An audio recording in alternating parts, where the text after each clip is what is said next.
ये जो साइन है ना, इससे मोहब्बत कर लो। ये तुम्हारा, ये चाबी है बेसिकली। चाबी का शेप ऐसा ही होता है। 90% यहां सेव करो और 10% पेपर में पढ़ो और सोचो, और इसकी फोटो खींच के मोबाइल में रखो। और तुम्हारा दोस्त तुमसे कह रहा है चलो पिक्चर देखें, जाओ देखो, और वहीं ऑन कर लो मोबाइल, और वो पिक्चर देख रहा है, तुम अपना रिवाइज करो। डायरी से बड़ा गुरु कोई है ही नहीं, बना लो। और डेली शाम को सोने से पहले लिखो कि आज मैंने अपने लिए क्या किया। बस तुम अपनी पढ़ाई में आज के दिन से एक नई चीज जोड़ लो।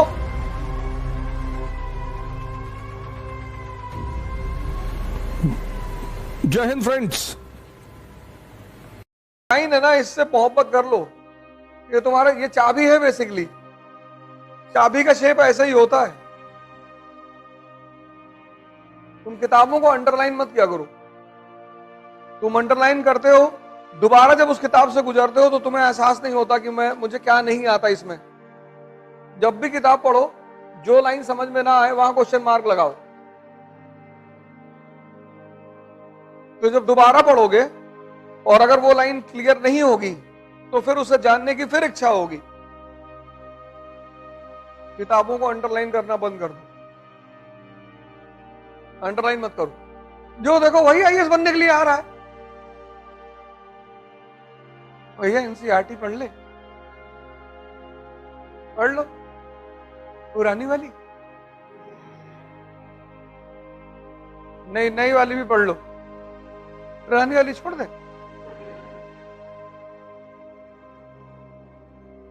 पुरानी वाली में ज्योग्राफी वाली पढ़ लो, और हिस्ट्री वाली, हिस्ट्री वाली में मॉडर्न वाली पढ़ लो, और एंशिएंट।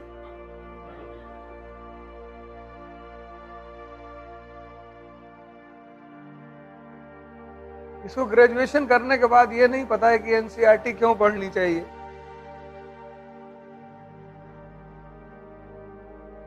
अरे लैटिट्यूड अगर नहीं पता है तो क्लाइमेटोलॉजी कैसे समझोगे? बिना बेस के कोई बिल्डिंग बनेगी? एनसीईआरटी पढ़ के तुम आईएएस नहीं बनोगे, लेकिन एनसीईआरटी पर कमांड पैदा करने से तुम्हारी जो एडवांस स्टेज की स्टडी है वो आसान हो जाएगी। इसलिए पढ़ना है एनसीईआरटी।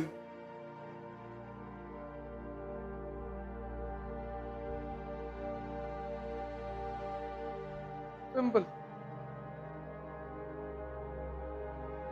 कुछ लोग तो रोने लगते हैं आके, सर हमको इसी तरह बनवा दीजिए सर।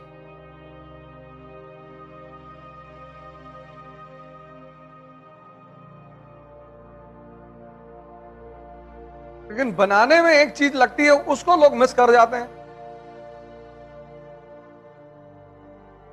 किसी को चीज के बनने में एक चीज लगती है और सब उसको पढ़े हैं, सबने उसको देखा है, सबने उस चीज को देखा है, लेकिन उससे कोई गुजरना नहीं चाहता।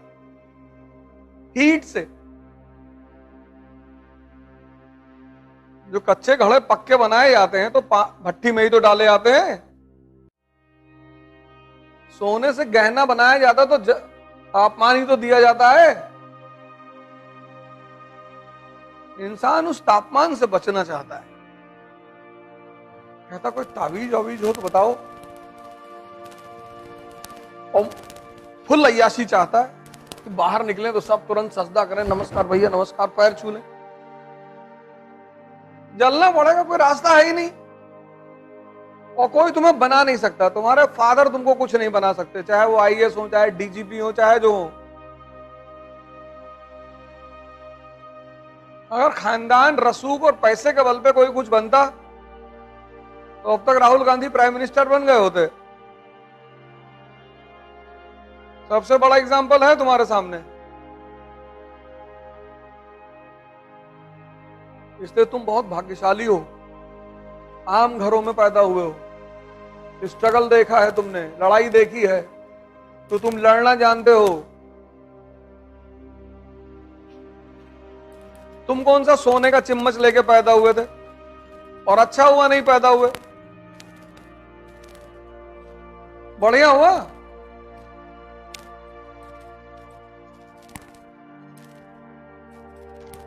इस तापमान को और सह लो। यह है नोट्स, ऐसे बनाओ नोट्स। 90% यहां सेव करो और 10% पेपर में। नहीं, ये बात समझ में आई? 90% यहां सेव करो, यहां, और 10% पेपर में। पढ़ो और सोचो।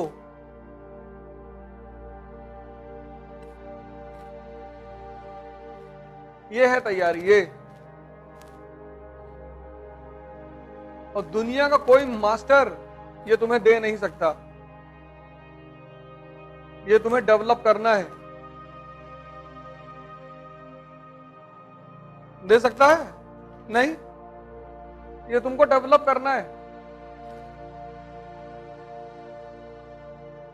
तो मैं कहता हूं कि तुम्हारे पास दो तोहफे हैं और दोनों का इस्तेमाल कर लो, एक जवानी और एक दिमाग।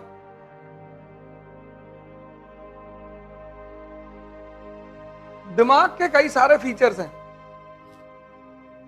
वो तुम्हें समझना पड़ेगा। जैसे उसका एक बड़ा इंपॉर्टेंट फीचर है आदत।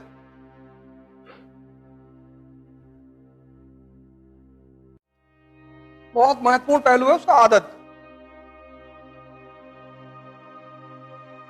इसलिए तुम्हें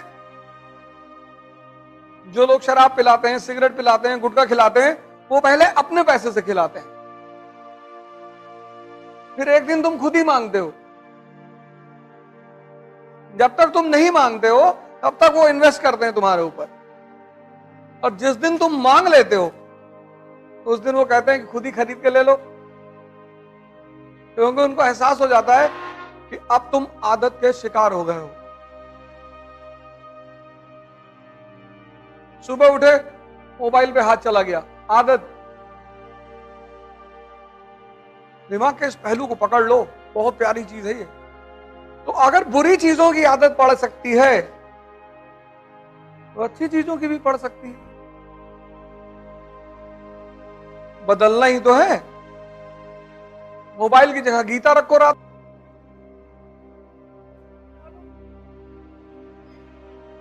आदत ही तो बदलनी है। यह मन का बहुत बड़ा फीचर है, आदत। दूसरा मन का जो सबसे बड़ा फीचर है, जो आदमी को महान बनाता है, वो है क्यूरियोसिटी, जिज्ञासा। यही क्यूरियोसिटी जब हम अमेरिका पढ़ेंगे तब पैदा कर लेना। यार 13 कॉलोनियां सुपर पावर बन गई। अमेरिका का इतिहास क्या है? 13 कॉलोनियों से शुरुआत हुई और आज सुपर पावर है। क्या रीजन है? क्या वजह है? कैसे? पढ़ना नहीं है, ढूंढना है। जब तुम कोई चीज पढ़ते हो तो तुम रटना चाहते हो, और जब तुम ढूंढते हो तो दिमाग को मजा आता है। जब भी कोई टॉपिक पढ़ो उसको क्यूरियोसिटी के भाव से पढ़ो। तुम देखना तुम्हारे पढ़ने का जो तरीका है वो बदल जाएगा। तुम इसलिए मत पढ़ो कि तुमको नंबर लाना है, तुमको सिलेक्शन लेना है, वो तो हो ही जाएगा। तुम क्यूरियोसिटी, जिज्ञासा कि नेशनल इनकम क्या होता है इकोनॉमी में, यार कैसे कैलकुलेट होता है कि भारत की आय कितनी, जीडीपी कितनी, परचेजिंग पावर पर जीडीपी कितनी, परचेजिंग पावर पैरिटी, पीपीपी।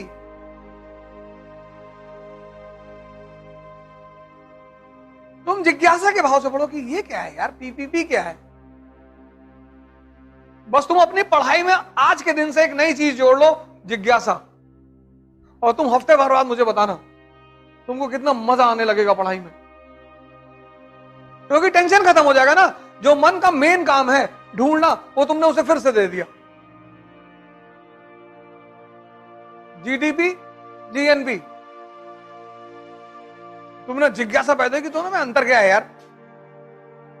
और ठीक एक हफ्ते बाद तुम लोग मुझे बताना कि तुम्हारे पढ़ने का अंदाज बदल गया कि नहीं, और मजा आने लगेगा। और जब मजा आने लगेगा तो तुम न्यूज़पेपर पढ़ोगे, और जिस दिन तुम्हें पूरा न्यूज़पेपर समझ में आने लगा उसी दिन तुम आईएएस। आईएएस का एग्जामिनेशन न्यूज़पेपर के सिवा कुछ है ही नहीं। आज की डेट में जो आदमी न्यूज़पेपर पे कमांड रखेगा वो आईएएस बनेगा। Ecology, environment, economy, geography, polity, IR, सब तो न्यूज़पेपर से आ रहा है।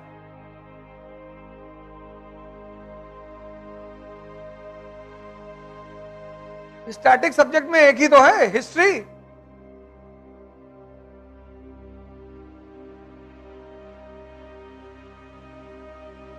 ये बात तुमने आज तक गौर नहीं की होगी। जिज्ञासा से पढ़ो, बेसिक्स क्लियर करो, दो चीज कर लो, एनसीईआरटी पे कमांड और न्यूज़पेपर पर प्रॉपर आईएएस। कुछ करने की जरूरत ही नहीं, गारंटी दे रहे हैं।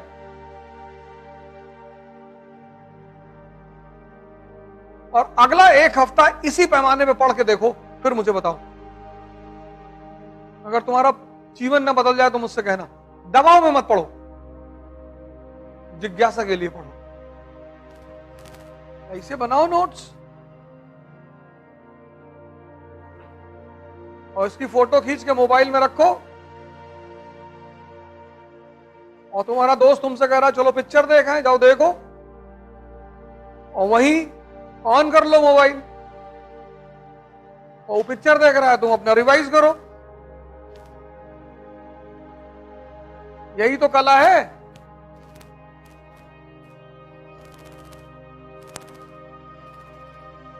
यही तो टैलेंट है।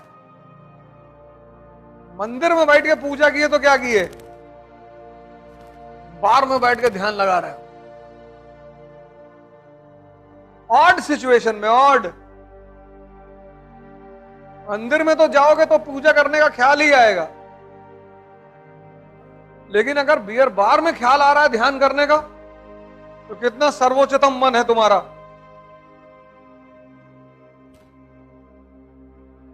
गर्लफ्रेंड की गोद में लेटे और नेशनल इनकम कैलकुलेट हो रहा है, तो अपनी मन की ताकत का अंदाजा लगाओ, कितना श्रेष्ठ मन है तुम्हारा। कुछ प्रभावित ही नहीं कर सकता तुमको। और जब भी जीतोगे मन की श्रेष्ठता की वजह से जीतोगे, ना कोचिंग की वजह से जीतोगे, ना किताबों की वजह से जीतोगे, ना किसी टीचर की वजह से जीतोगे। बन जाए सारे ब्राह्मण परशुराम, और बन जाए सारे दलित अंबेडकर,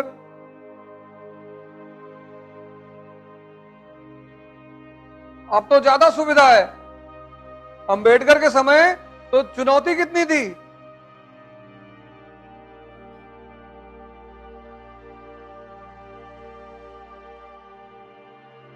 अब तो ज्यादा सुविधा है, पढ़ाई की सुविधा, फीस की सुविधा, हर चीज की तो सुविधा है।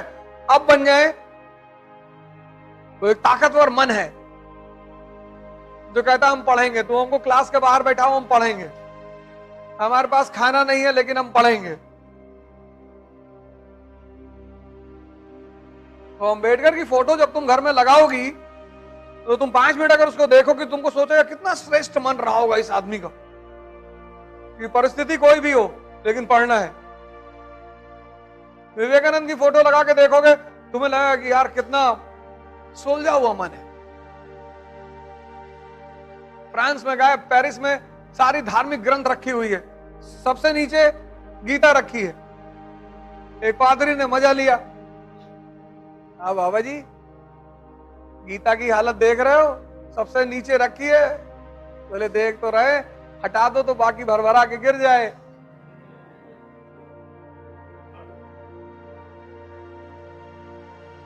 मैंने कहा भरभरा मतलब?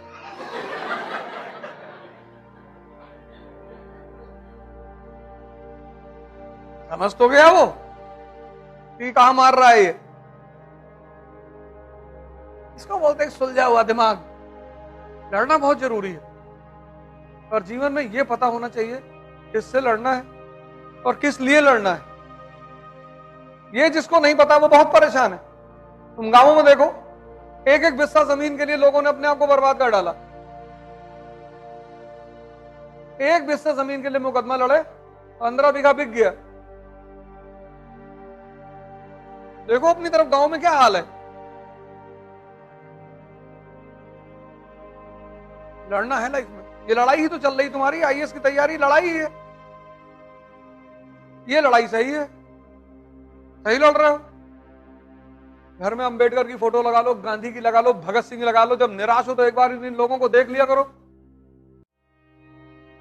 दो ऊर्जा से भर जाओगे एकदम से। विवेकानंद की लगा लो। इसीलिए तो हिंदू मूर्ति पूजा करते थे, मूर्ति से कुछ मांगते नहीं थे, उससे ऊर्जा मिलती थी।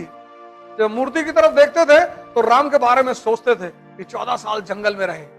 तो जब दूसरे की बुराई, जब दूसरे की संघर्ष सुनते हो तो अपना छोटा लगने लगता है। जैसे तुम एक सब्जेक्ट में फेल हो गए और तुम्हारा सब दोस्त 2 सब्जेक्ट में फेल हो गए, तो तुम्हारा दुख कम हो गया। तुम घर आके ये नहीं कहोगे मैं फेल हुआ, तुम कहोगे पिंटू 2 सब्जेक्ट में फेल हो गए। और मम्मी पूछेगी तुम, बोले हम तो एक ही में हुए। ये इसीलिए मैं तुमसे कहता हूं बायोग्राफी पढ़ने के लिए। जब महान पुरुषों की बायोग्राफी पढ़ोगे, उनका संघर्ष देखोगे, तो तुमको अपना संघर्ष छोटा लगने लगेगा और वहां से तुम्हें साहस मिलेगा, उत्तेजना मिलेगा। सबने अपनी अपनी डायरी बनाई है, हाँ? अल्लाह के दिखाओ हमको। यस तो कह दिए, और डायरी में पहले से लिखा होना चाहिए। और एक बात याद रखना, चाहे बॉल पेन से लिखो चाहे इंक पेन से, तो लेखन कितनी पुरानी है ये देखने से पता चल जाता है। इंक धीरे धीरे सूखती रहती है, इसलिए अगर आज तुम लिखे 10-12 पन्ने में पलट के, तो कल पकड़ जाओगे। डायरी से बड़ा गुरु कोई है ही नहीं, बना लो। अगर जीवन में कुछ करना है ना तो डायरी बना लो, और डेली शाम को सोने से पहले लिखो कि आज मैंने अपने लिए क्या किया।